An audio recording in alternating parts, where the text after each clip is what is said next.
Hi, so we're ready to work in section 7.2, which is measuring the quality of a survey. So two guiding things that we want to look at in this section are be able to use accuracy and precision to measure the quality of a survey, and then also be able to describe the important features of a sampling distribution, including the standard error. Right? So if we go to the next slide, it's titled Evaluating Surveys. So this is something important to read over. So statisticians evaluate the method used for a survey, not the outcome of a single survey, right? So we want to evaluate the method used to see if it's a good method to estimate the population, right? So example here is if a group of researchers were to survey 1,000 randomly selected people, we would expect the results to vary from sample to sample, right? So if John conducts the survey, Tim, Ashley, whoever, right? We have some different people doing the survey. Their results are going to vary, right? Because we would want to know how the group did as a whole, we would evaluate the estimation methods, not the individual, right? So we would evaluate each estimation method to see if together that can help us predict the whole, right? So we're not concerned about each single survey, right?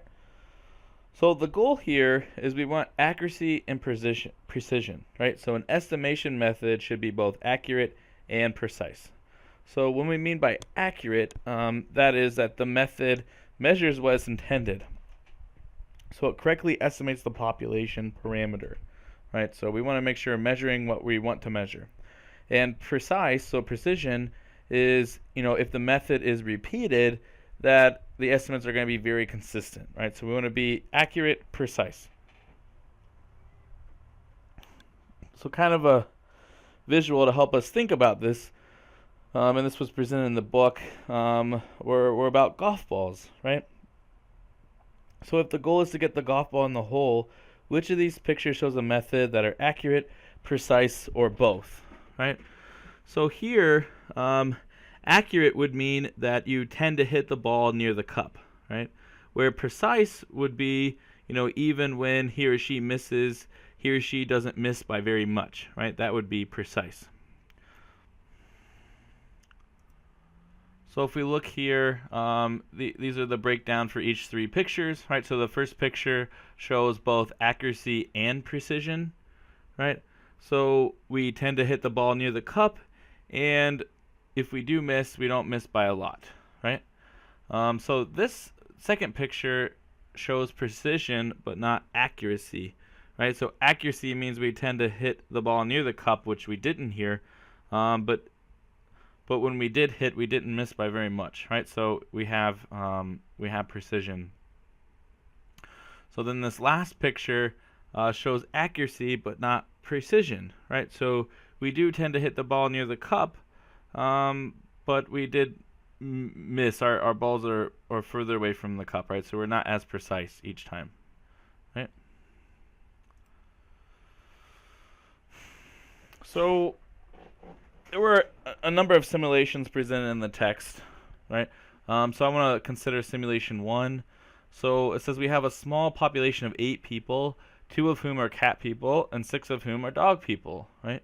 So random samples of 4 are taken from this population, so this population of 8 people, and the percentage of cat people are noted for each sample, right? So this was presented in the text with a little more detail, right, if you want to read over that. But we let the numbers 1 and 2 represent cat people, and then 3 through 8 represent dog people. And we used a random number table to simulate this, right?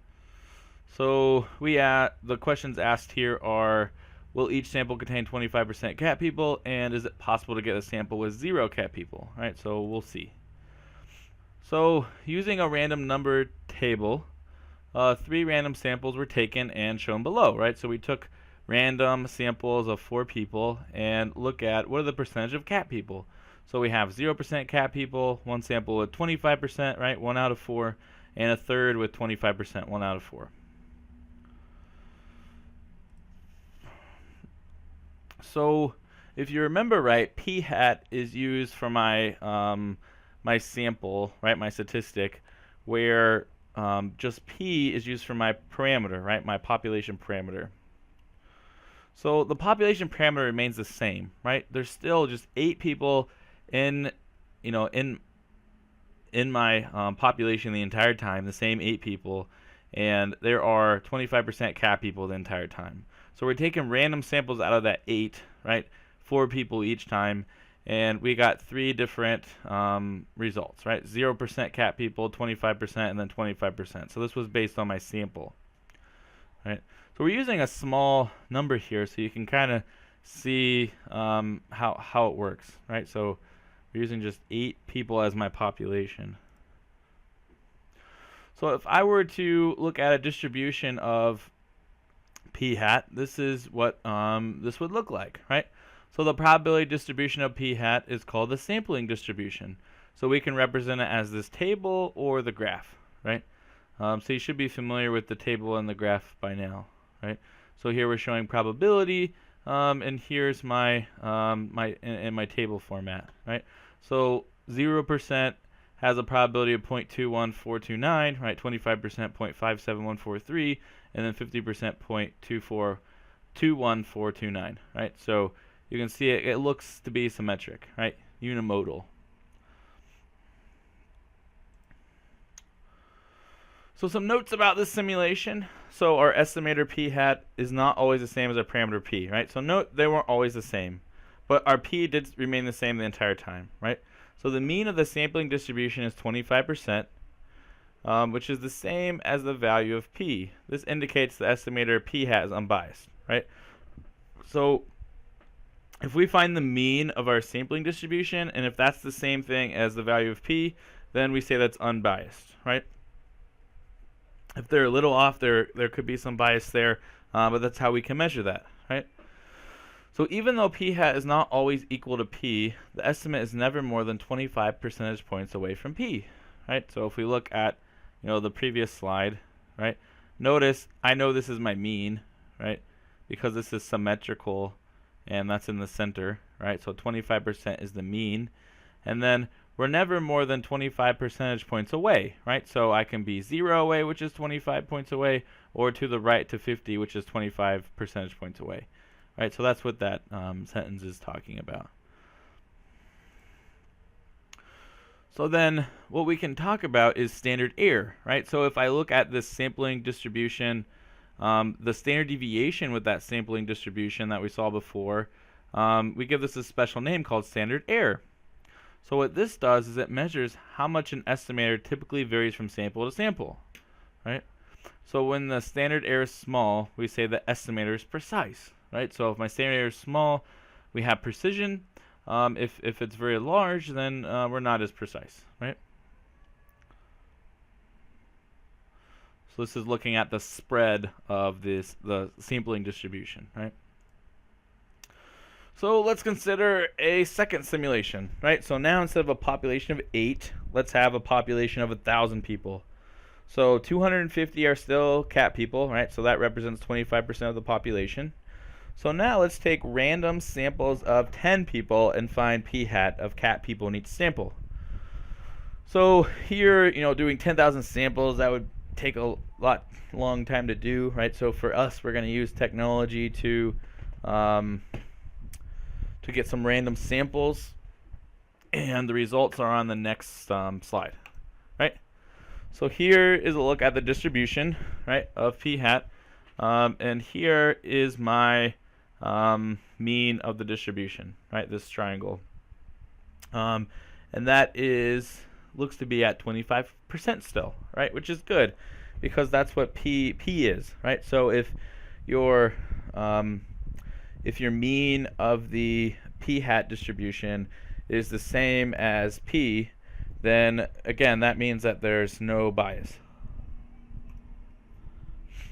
So since the center of the distribution is about 25%, right, the bias of p hat is still 0, even though the larger population sample size were used, right? So that's what I was saying, but if you want to have that in more formal words.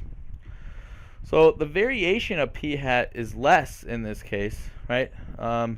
This estimator is more precise even though the population is larger. In general, the precision has nothing to do with the size of the population, but only with the size of the sample, right? So here, we increase the population and the sample, but having a larger sample is what leads to something more precise, right? So here's simulation 3. So again, let's keep 1,000 people with 250 cat people still, right? So this time we're going to increase our sample size so we can see a difference, right? So we want to increase our sample size from 10 to 100, and I want to take 10,000 of those samples that are size 100. So here are the results, right? So my mean here is still denoted with the triangle, my distribution, which is 25%.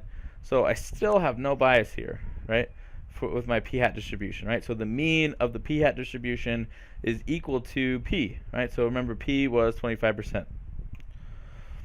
So the estimation method still remains unbiased, right, as I was just saying. And notice, too, that the shape of the histogram looks more symmetric, right? So if we compare this this distribution with this distribution and compare that to this distribution, right, the last one appears to look more symmetric, right? That looks more symmetric, more unimodal, right? Well, excuse me, I shouldn't have said more unimodal there, right? They're all 3 unimodal, but this last one does look to be more symmetric, right, than the one for a sample size of 10, right? And the original one is purely symmetric, right? So it's not necessarily more symmetric. So I guess we're only comparing this one, this distribution, to this distribution, right? So the green bars, the simulation 3 distribution, is more symmetric than this one, right? So you can see that if you compare them side by side, right? So that's what I was meaning to say. So where were they? So the estimator is more precise because it uses a larger sample size, right? So in other words, my standard error is smaller than for sample of size 10, right? So because my sample size is larger, I'm more precise, I have less standard error, right? Or in other words, less standard deviation with my p-hat distribution. So summary of the 3 simulations. So the estimator p-hat is unbiased for all sample sizes, right? We were unbiased the entire time, and this would, we would expect this to be true as long as we take random samples, right? Also, the precision improves as the sample size gets larger, right? So increased sample size, increased precision, right? And then the shape of the sampling distribution is more symmetric for larger samples, right? So also, the larger samples we get, the more symmetric that we get, right? And we're going to look at why this is important in the next section, right? Next coming sections. So increasing sample size improves precision, right? So we need to keep that in mind. So finding bias and standard error. So the bias of p-hat is 0, right? So and that bias is looking at the mean of p-hat and comparing it to p, right? So that's why we have a bias of 0. So to find the standard error of p-hat, you would need to use this formula, right? So standard error equals, so you take your population p times 1 minus p all over n, and then take the square root of that, right? So, and we in this equation is true if the following conditions are true, right? So the sample is randomly selected from the population of interest, and if the sampling is without replacement, the population must be at least 10 times larger than the sample size,